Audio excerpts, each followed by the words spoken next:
আওয়ামী লীগ কি নিষিদ্ধ হবে? নিষিদ্ধ করার দাবি যাদের, তাদের বক্তব্যটাই বাকি। সরকারেরই বা কি অবস্থান এখানে?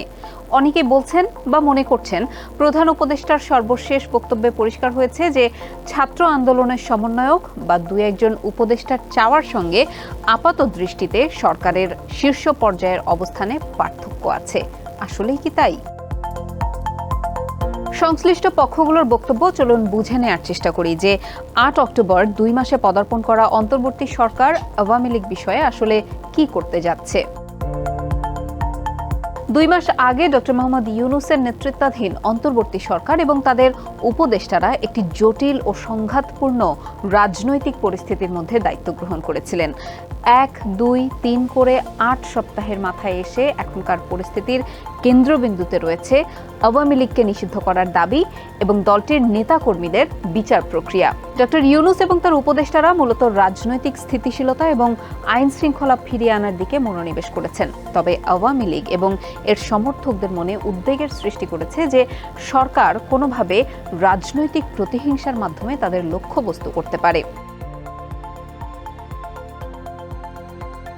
ডক্টর ইউনূস দায়িত্ব গ্রহণের পরপরই স্পষ্ট করেন যে তার সরকার একটি অন্তর্বর্তীকালীন ব্যবস্থা হিসেবে কাজ করবে এবং মূলত সংস্কারের মাধ্যমে নতুন নির্বাচন আয়োজনের পূর্ব শর্ত তৈরি করবে।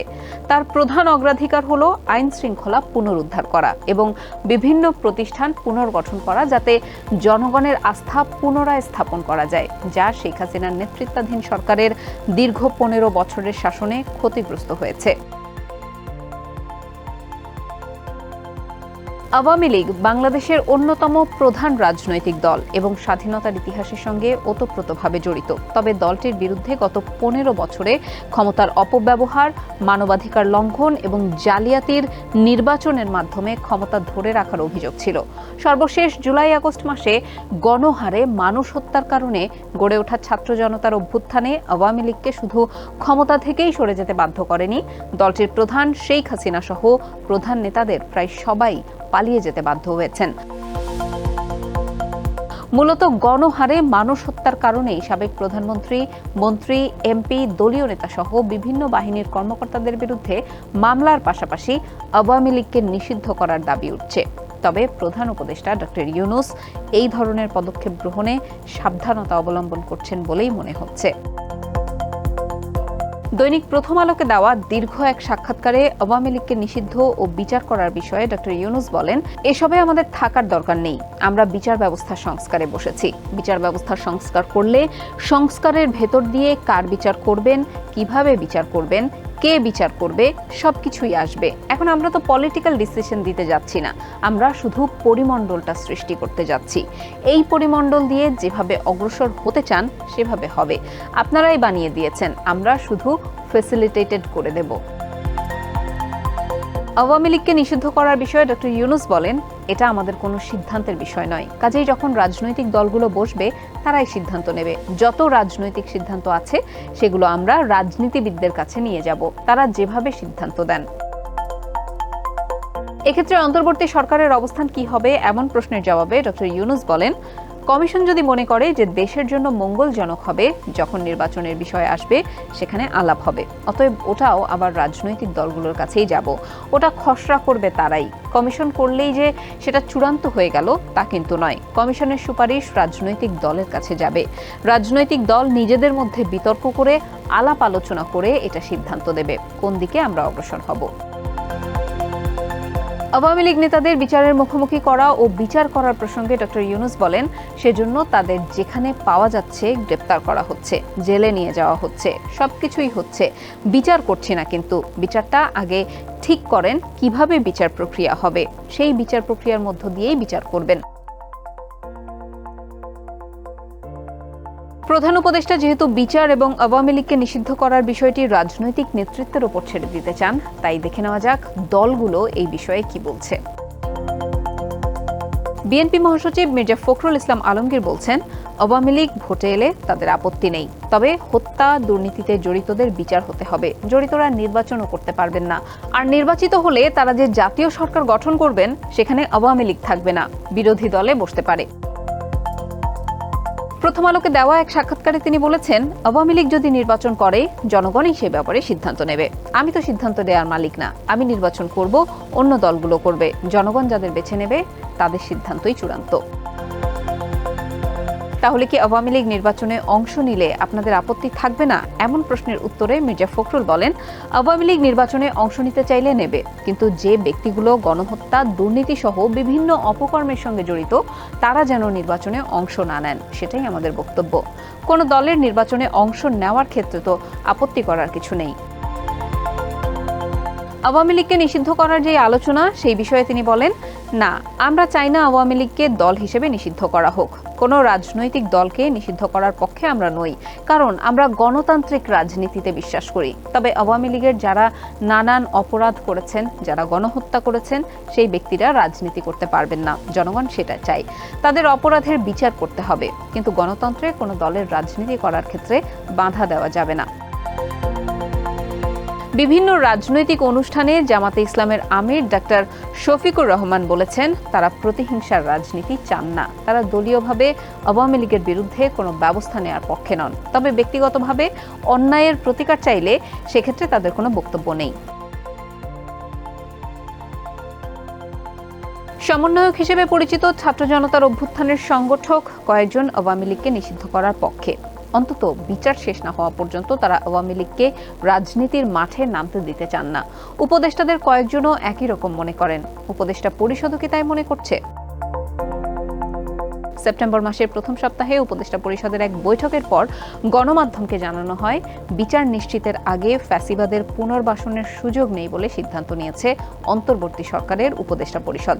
বলা হয়, গণহত্যার দায় নিয়ে আওয়ামী লীগ রাজনীতি করতে পারবে কিনা তা জনগণের উপর ছেড়ে দেওয়া হয়েছে। উপদেষ্টা আসিফ মাহমুদ সজীব ভুঁইয়া উপদেষ্টা পরিষদের পঞ্চম বৈঠকের পর ব্রিফিংয়ে বলেন, আমরা ইতোমধ্যেই পরাজিত ফ্যাসিবাদী শক্তিকে পুনর্বাসনের জন্য বিভিন্ন কর্মসূচি দেখতে পেয়েছি। এটি যেহেতু ছাত্র জনতার অভ্যুত্থানের সরকার, তাই আমরা মনে করি বিচারের আগ পর্যন্ত, সম্পূর্ণ বিচার নিশ্চিত হওয়ার আগ পর্যন্ত ফ্যাসিবাদের পুনর্বাসনের সুযোগ নেই। ফ্যাসিবাদের বিচারের পর তারা রাজনীতি করতে পারবে কিনা এমন প্রশ্নের জবাবে উপদেষ্টা আসিফ বলেন, ফ্যাসিবাদী রাজনৈতিক দল ও জোট বাংলাদেশে ফ্যাসিবাদ প্রতিষ্ঠা করেছিল। সম্পূর্ণ বিচার না হওয়া পর্যন্ত তারা রাজনীতি করতে পারবে কি পারবে না সেটা জনগণের ওপরেই ছেড়ে দিলাম। তবে আমরা মনে করি, কোনো পাবলিক প্রোগ্রাম করার ক্ষেত্রে এই বিষয়ে সরকারের পক্ষ থেকে আমরা ভাবছি যেটা কিভাবে বাস্তবায়ন করব। এখনো সুনির্দিষ্ট আলোচনা হয়নি, তবে আমরা এটাকে অবশ্যই সম্পূর্ণভাবে নিরুৎসাহিত করব। বিচার করার জন্য সরকার ব্যবস্থা নিয়েছে, আইন মন্ত্রণালয় কাজ করছে। মানবতা বিরোধী অপরাধ হিসেবে তাদের বিচার নিশ্চিত করা হবে। দলের বিচার করার কোনো আইন নেই, তাহলে দলের বিচার কিভাবে করবেন? এমন প্রশ্নে আসিফ মাহমুদ বলেন, দলের বিচারের ব্যাপারে কোনো সিদ্ধান্ত নেওয়া হয়নি। বিচারের বিষয়টি আইন মন্ত্রণালয় দেখছে। তারা দ্রুত একটা সুস্পষ্ট রূপরেখা সবার সামনে উপস্থাপন করবে। ব্যক্তির বিচার হলেও দলের বিচার আইনে না থাকায় ৭১-এ মানবতা বিরোধী অপরাধের কারণে জামাতের বিচার করা যায়নি। এখন তাই ১৯৭৩ সালের আন্তর্জাতিক অপরাধ ট্রাইব্যুনাল আইনে সংশোধনী আনা হচ্ছে। সংশোধনীর মাধ্যমে মানবতা বিরোধী অপরাধের সংজ্ঞায় গুম, লিঙ্গভিত্তিক সহিংসতা, যৌন দাসত্ব, জোর করে যৌনকর্ম, জোর করে গর্ভধারণ ইত্যাদি অন্তর্ভুক্ত করার পাশাপাশি কোনো রাজনৈতিক দল যদি এই আইনের অধীনে কোনো অপরাধ করে, তাহলে সেই দলকে ১০ বছর পর্যন্ত নিষিদ্ধ করার প্রস্তাব রাখা হয়েছে। ওই খসড়া উপস্থাপন অনুষ্ঠানে আইন উপদেষ্টা অধ্যাপক আসিফ নজরুল বলেন, যেসব নেতা বা যেসব ব্যক্তি এখানে অর্থাৎ এই ট্রাইব্যুনালে বিচারের সম্মুখীন হবে, তাদের যারা সমর্থক আছেন তাদেরও যেন মনে হয় সত্যি উনি মানে ওই নেতা অন্যায় করেছেন বা অন্যায় করেননি। তারাও যেন কনভিন্স বা সন্তুষ্ট থাকেন। আমরা এই সমাজে আর ক্ষত দেখতে চাই না, বিভাজন চাই না। বিচারের মধ্য দিয়ে একটা রিকনসিলেশন বা পুনর্মিলন প্রসেসর বা প্রক্রিয়া শুরু করতে চাই। সবাই যেন একমত হয় বিচারটা যেটি হয়েছে, বিচারে যে শাস্তি পেয়েছে যদি পায়, এটা অবশ্যই তার প্রাপ্য ছিল। কোনো প্রতিশোধ কিংবা প্রতিহিংসা নয়, সুবিচার নিশ্চিত করতে চান উল্লেখ করে আইন উপদেষ্টা আসিফ নজরুল বলেন, সবাই দেখেছে কি ভয়ঙ্কর হত্যাকাণ্ড ঘটেছে। একটা দেশের বৃদ্ধ প্রজন্ম একটা তরুণ প্রজন্মকে উন্মত্তভাবে খুনের নেশায় মেতেছিল। বুকের ভেতর যত কষ্ট থাক, যত হতাশা থাক, যত ক্রন্দন থাক, ক্ষোভ থাকুক, বিচার অবশ্যই সবার কাছে গ্রহণযোগ্য হতে হবে। উপদেষ্টা আসিফ নজরুল আওয়ামী লীগের বিচারের কথা বললেও ব্যক্তিগতভাবে তিনি নিষিদ্ধ করার পক্ষে নন। জামাত শিবিরের ওপর থেকে নিষেধাজ্ঞা তুলে নেওয়ার দিন তিনি বলেছিলেন, আওয়ামী লীগ বাংলাদেশের স্বাধীনতা সংগ্রামে নেতৃত্ব প্রদানকারী দল। বিভিন্ন গণতান্ত্রিক সংগ্রামে এই দলটির অবদানও ছিল। গত 15 বছরে তারা যা করেছে এটি তাদের ঐতিহ্যের সঙ্গে যায় না, সেটি মুক্তিযুদ্ধের চেতনার সঙ্গে যায় না। তারা বাংলাদেশের ইতিহাসে বর্বরতম এক ফ্যাসিবাদ কায়েম করেছিল। এই কর্মকাণ্ডের জন্য ব্যক্তিগত দায় থাকতে পারে, নেতাদের সামষ্টিক দায়ও থাকতে পারে। তবে ব্যক্তিগত মত দিয়ে তিনি বলেন, দল হিসেবে আওয়ামী লীগকে নিষিদ্ধ করা সমীচীন হবে বলে মনে হয় না। নিষিদ্ধ করা হোক বা না হোক, সাধারণ মানুষ বলছে আওয়ামী লীগের কেউ এই মুহূর্তে দৃশ্যমান না থাকায় কিংবা দৃশ্যমান হওয়ার সাহস না থাকায় নিষিদ্ধ না হলেও নিজেই যেন এক গোপন দল হয়ে গেছে আওয়ামী লীগ।